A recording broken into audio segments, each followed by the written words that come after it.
ခါတော့ကနှင်းစီပန်းတယ်လေးတယောက်ကသူပုံမှန်ရောင်းနေကြတိုင်းနှင်းစီပန်းလေးတွေရောင်းနေတယ်တနေ့မှသူ့မှာပိုလာတဲ့နှင်းစီပန်းလေးတစ်ပွင့်ကိုဘာညာမဟုတ်ဘူးလမ်းဘေးမှာရှိတဲ့တောင်းစားတဲ့လူနှင်းစီပန်းလေးလက်ဆောင်ပေးခဲ့လိုက်တယ်ပေါ့နော်တကယ်တမ်းတောင်းစားတဲ့လူလိုတာကနှင်းစီပန်းကိုပတ်စံပဲဖြစ်တယ်သူ့လက်ထဲကိုရောက်လာတဲ့နှင်းစီပန်းကိုသူကြောင်အန်းကြည့်နေသူကနေယူသွားလိုက်တယ်ပေါ့နော်ယူသွားရင်ကနေသူနှင်းစီပန်းလေးကိုထားကြနေရမရှိဘူးဖြစ်နေတယ်ပထမဆုံးသူဘာလို့လဲဆိုနှင်းစီပန်းကိုနဲ့လိုက်ဖက်တဲ့သူ့ပုံစံတစ်ခုခုသူရှာဖွေမှဖြစ်တော်မယ်ဆိုပြီးတော့သူဘာလုပ်လဲဆိုတော့သူမှန်းနဲ့ကြည့်လိုက်တယ်ပေါ့ကြည့်လိုက်တဲ့အခါမှာအင်မတန်ကိုရုပ်ဆိုးတဲ့နှခမ်းမွေးတွေမုတ်စိမ်မွေးတွေပေါ့အရှိလေးကနေလူတယောက်ကိုရုပ်ဆိုးဆိုးလူတယောက်ကိုတွေ့လိုက်တယ်ပေါ့တွေ့လိုက်တဲ့အခါမှာဒါသူကနှင်းစီပန်းနဲ့သူနဲ့မလိုက်ဖက်ဘူးဆိုပြီးသူဘာလုပ်လဲဆိုတော့ခေါင်းနဲ့ရေသွားချိုးလိုက်တယ်ပေါ့နော်သူနားမှာရှိတဲ့ချောင်းတစ်ခုရေသွားချိုးလိုက်တယ်ရေသွားချိုးလိုက်တဲ့အခါကျတော့သူကလည်းတန့်စင်သွားတယ်သူနှင်းစီပန်းနဲ့လိုက်ဖက်တဲ့ပုံစံတစ်ခုသူ changes လုပ်ရမယ်ဆိုပြီးသူ့ရဲ့မုတ်စိမ်မွေးတွေနှခမ်းမွေးတွေကိုသူရိတ်လိုက်တယ်သူအခန်းကိုကြည့်လိုက်တော့လေအရန်ကိုညစ်ပတ်ပေးတူးနေတယ်ပေါ့နော်သူတကယ်တော့လမ်းဘေးမှာနေတဲ့တောင်းစားတဲ့သူက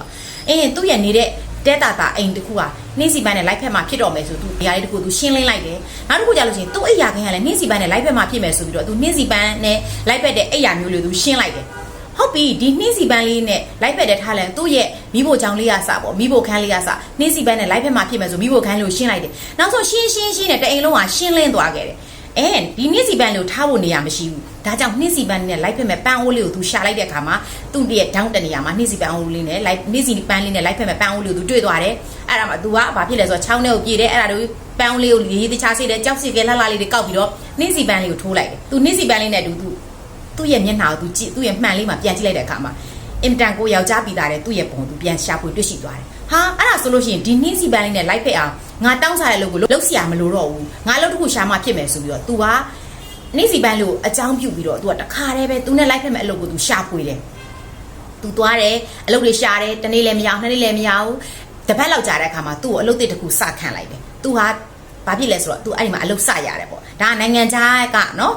်နိုင်ငံခြားရဲ့ story လေးတစ်ပုဒ်ဖြစ်တယ်ပေါ့နော်ဖြစ်ရမှန်လည်းဖြစ်ကောင်းဖြစ်နိုင်တယ်ပြောချင်တာ तू အလုပ်ရခဲ့တယ်အဲ့ဒီအလုပ်မှာ तू စူးစမ်းနဲ့နောက်ဆုံးမှာ तू ဘလို့ထိပြောင်းလဲသွားလဲဆိုလို့ရှိရင်တထိတယောက်ဖြစ် तू ပြောင်းလဲသွားခဲ့တယ်ဆိုလိုတာကနှင်းစီပန်းလေးကိုအကြောင်းပြုပြီးသူ့ကိုယ်သူပြောင်းလဲလိုက်တာနောက်ဆုံးမှာ तू တထိတယောက်ဖြစ်သွားတယ်သူ့ကိုယ်သူဘာကြောင့်ပြောင်းလဲသွားလဲဘာကြောင့်တထိဖြစ်သွားလဲဆိုတဲ့အခြေခံကို तू ပြန်ပြီးစမ်းစစ်လိုက်တဲ့အချိန်မှာနှင်းစီပန်းပုံမြင်လို့ပြန်သတိရလိုက်တယ်သတိရတဲ့အခါမှာအော်ငါရဲ့ကျေးဇူးရှင်ကဒီနှင်းစီပန်းတယ်လေးပါလားလို့ तू သိသွားတဲ့အချိန်မှာဒီနှင်းစီပန်းတယ်လို့ तू လိုက်ရှာတယ်ရှာရင်နဲ့နောက်ဆုံးမှာ तू နှင်းစီပန်းတယ်လေးနဲ့တွေ့သွားတဲ့အခါမှာ तू ကအကျိုးကြောင့်ပြပြတယ်ကျွန်တော်မှတ်မိလားအော်ခင်ဗျားဒီလိုနှင်းစီပန်းလေးပေးလိုက်တဲ့အတွက်ပေါ့နော်ကျွန်တော်ခုလိုပြောင်းလဲသွားဆိုရှင်းပြတယ်ကွာနှင်းစီပန်းတယ်လေးကလည်းဝမ်းသာတယ်ဆိုလိုချင်တာလူတစ်ယောက်ကိုပြောင်းလဲခြင်း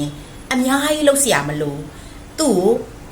ချင်းမြင်လိုက်ပါနူးညံ့တဲ့ပုံစံမျိုးတွေပြလိုက်ပါတခါတော့ကကျမပေါ့နော်ဈေးထဲကိုသွားတယ်အဲ့ဒီမှာစိုက်ကားသမားလေးနဲ့တွေ့တယ်အဲ့စိုက်ကားသမားလေးနဲ့စိုက်ကားစီးနေတာနဲ့သူ့မျက်နှာလေးကစိုက်ကားနင်းစားမယ်ရုပ်ရည်ယူကမဟုတ်တော့သူ့ကိုကျမပြောလိုက်တယ်တားရဲ့ရုပ်ကကြက်တီလည်းရှိတယ်တားကိုရီးယားမင်းသားလေးနဲ့တူတယ်တားစိုက်ကားနင်းနဲ့လုပ်တယ်တခြားလုပ်လို့ရင်တားနဲ့ပိုတင့်တော်မှာဆို